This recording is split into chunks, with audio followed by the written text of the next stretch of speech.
Welcome to the City Current Show. I'm your host, Jeremy Park. We're always honored to bring you inspiring stories of individuals and organizations making a difference, empowering the good, and we love talking about Hope House. We're honored to be joined by Lenox Warren, CEO of Hope House. How are you doing? I'm doing great, Jeremy. Thanks for having me on. Absolutely. So let's start with a little bit of history and context. We'll talk about a big event coming up and so much more, but give us a little bit of history and some context for Hope House. Sure. So Hope House started in 1995. We were actually started by a group of volunteer women from the Junior League of Memphis. They realized there was a gap in services for women who are living with HIV. They didn't have a safe place to take their children during the day for childcare. And so Hope House opened up to be a place of respite and hope for these women. Talk about the evolution, the growth. You've grown tremendously over the years. So talk about where you were versus where you are today. Sure. So as HIV has evolved, so has Hope House. We grew into a full social services, large-scale organization. So now we not only serve children through our daycare, but we also have a preschool. We're a Shelby County School community partner, and we have adult social services. So we have housing, outreach, free HIV testing, food pantry, victim services, mental health services, and a lot more. Talk about where Memphis and the Mid-South is when you talk about HIV prevalence. Where does Memphis stack up in rank?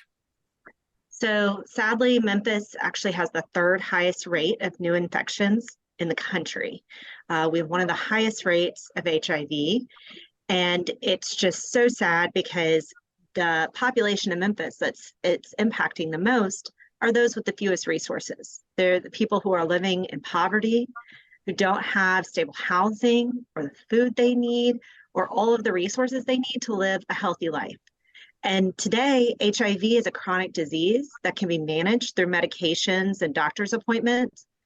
And that all sounds great in theory, but when you're actually trying to get to the doctor and take your medications, it's very hard to do when you have no food, you are homeless, you're experiencing that, you have don't know where your kids are going to sleep, and you have all those different stressors that come along with living in poverty.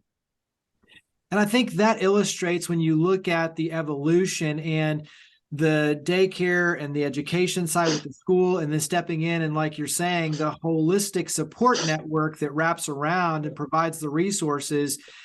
That's why you've tremendously evolved. And so give us an idea of numbers, give us a little bit of illustration of a day in the life in terms of the school. So give us some more depth in terms of the education side of Hope House. Sure. So we serve about 40 families here at Hope House through our daycare and our preschool. We serve children 6 weeks to 5 years old.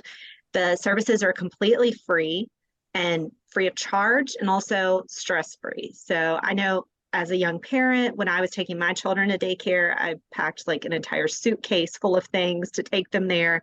But our parents come with just their children. That's it. We provide the diapers, we provide food, we provide, a warm meal for breakfast and lunch each day and all their snacks. We provide changes of clothes if they need that throughout the day, anything they would need.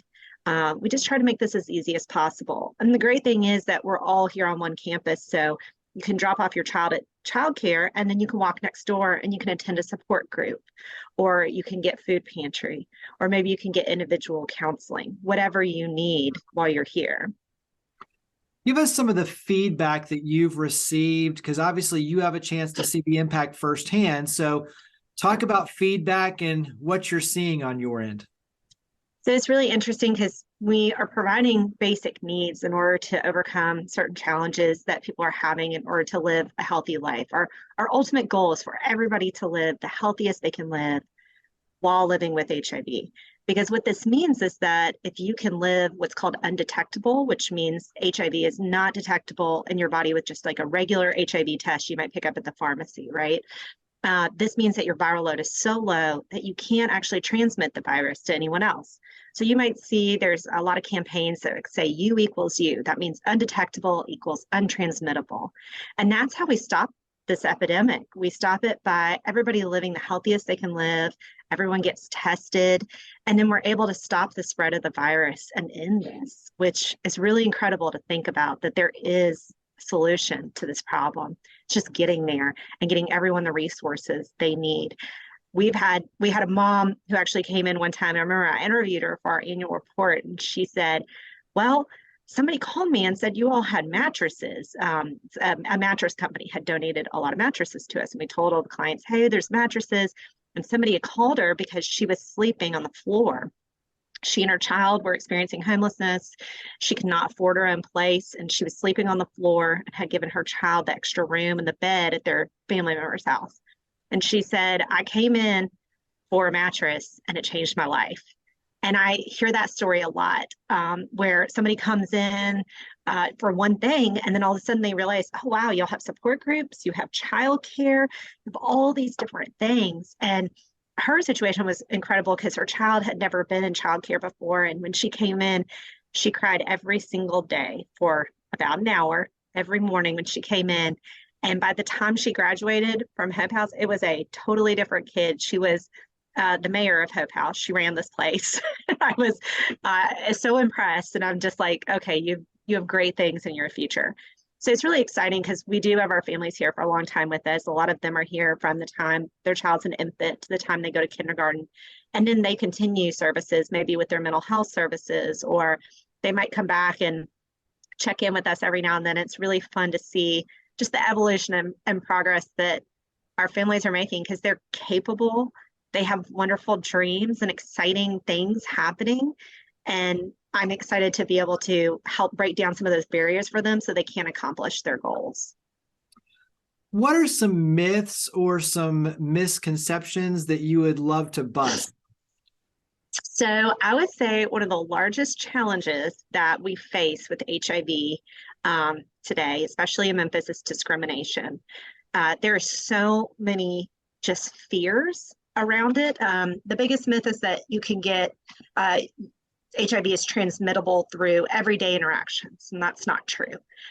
You can't get it from hugging someone or shaking their hand or eating after them or using the restroom after them or anything like that. And so, I really like to make sure people understand that, because if you are interacting with someone who's living with HIV, you should treat them like a human being, because that's what they are, is a human being that deserves love and respect just like anybody else.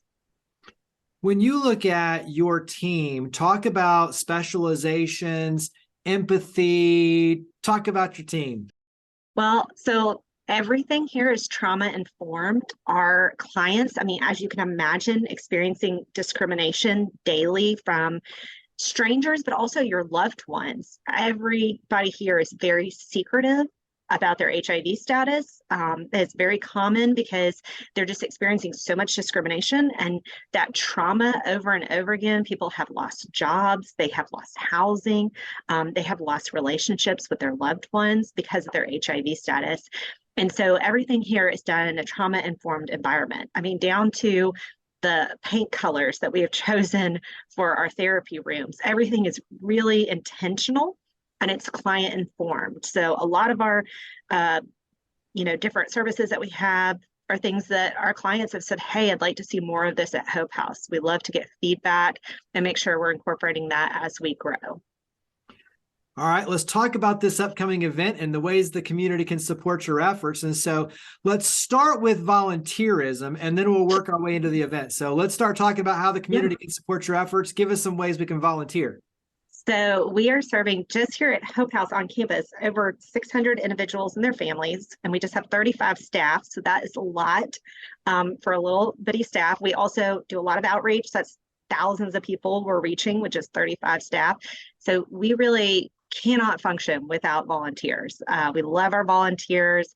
We love people coming and hanging out in our classrooms and being teaching assistants. We also love when people do food drives for us or donation drives where you might collect hygiene products or household cleaning products or food for our donation pantry. Those are hugely needed, and we have all those lists on our website. They are all listed what our biggest needs are and what kind of things we'll take and we don't take. We have an event coming up on March 31st called CMOM After Dark. It is like a night at the museum. It's pretty fun. It's like VIP access to the Children's Museum. Kids get pretty excited about it because I know my own kids loved it last year, and they're even too big for the museum, but they loved it because they got free carousel rides. It is definitely something for kids probably up to middle school to enjoy. Face painting, we have tons of great like local restaurants and food vendors. We have adult beverages, all sorts of stuff to enjoy yourself that night. And it's starts in the evening, and tickets are on sale right now at Hope House's website. Last year, the event sold out, so I definitely tell everybody to get their tickets as soon as possible. Give us an idea. You mentioned obviously family friendly with the kids, the face painting, the carousel rides, the drinks, obviously for the adults. But what do you hope that the families, and especially for those who are new, potential supporters, what do you hope they experience, and what do you hope that they take away from the event? I think I just would love for everyone to see that, there's so few opportunities in terms of quality childcare for people who are living with HIV in Memphis and living in poverty. I hope that the families that come will, understand what we're doing and the impact it can have on children, and think about their own children and how a quality early education had a huge impact on their kids, and what even greater impact it's going to have on a kid who's living in poverty, because studies show that kids who are living in poverty that get access to that early childhood education end up just having so many positive things in their future, because that it lays a great foundation. And I hope that people will come away with it and think, this is something, I want to support, because every family deserves quality childcare. They deserve all these wraparound services, and they deserve our love and support. Absolutely. The event again is CMOM After Dark, Friday, March 31st. And so talk about other ways throughout the year, whether it's other events, different opportunities to get involved. What are some other things that we need to have definitely on our calendars for the future? So in the fall, we have a really fun event called Taste of Hope, and it is local food and wine tasting, and it's really fun. We haven't set the date yet, but that is always a great time, and it will be on the calendar. Probably one of our most fun events that we do every year is we provide holiday gifts for over 250 children that we serve. And so always encourage people to reach out. The sooner the better, because we start matching donors with our families in October. And we love having community members, what we call like adopt a wish list. And so they would buy all the gifts for that child or for an entire family. And it's incredible just watching our families come and pick up their gifts. I mean, there are tears, there's excitement. It is amazing because they may not get anything otherwise. And so that's probably one of our most favorite events. Absolutely. How has this work changed you? Oh gosh, well, I came to Hope House in college, and I won't tell you how long ago that was, but it was a long time ago. And I actually was helping a professor with some research study, and he asked me to help him lead a focus group with a group of moms. And I remember that this mom said, I didn't want my child drank after me out of a cup. I didn't want him to drink after me, and I feel so guilty that I let him drink after me. And I couldn't quite understand. And then as I asked more questions and kind of talked more, I realized it was because she was afraid that she would transmit the virus to her child. She knows how HIV is transmitted. She had that education from her doctor, from her social workers, everyone who was involved with her. But there was still that fear that is just ingrained in so many people. And somebody living with HIV who even understands that. And it was just heartbreaking to me to watch and listen to that. And I just thought, okay, I have to get involved. I have to do something. And I started volunteering in the infant room, rocking infants, which is the best volunteer job in the world. And I would highly recommend it to everybody. And it was just awesome. And then I just never left. So I just kept volunteering. And then eventually they finally hired me. So it has changed me, obviously, because I have dedicated my life to Hope House. And once you come and you meet our kids and you meet our parents, you really fall in love. And I think almost half our staff were actually volunteers or interns at one point. So you definitely come, and you have a very hard time leaving here. Well, there you go. That definitely paints the story of why everyone should get involved personally. So, as Yeah. we've talked, there's different ways, obviously, for everyone to get involved. Go ahead and wrap up on your end with where we go to take those next steps. So, website, social media, where would you direct us to learn more and get involved with Hope House? Yeah, so check out our website at hopehousememphis.org. You can also find us at Hope House Memphis on Facebook, Instagram, and Twitter is at Hope House Mem. The best thing to do is get on our website and sign up for our newsletter. There's a ton of information that comes through there.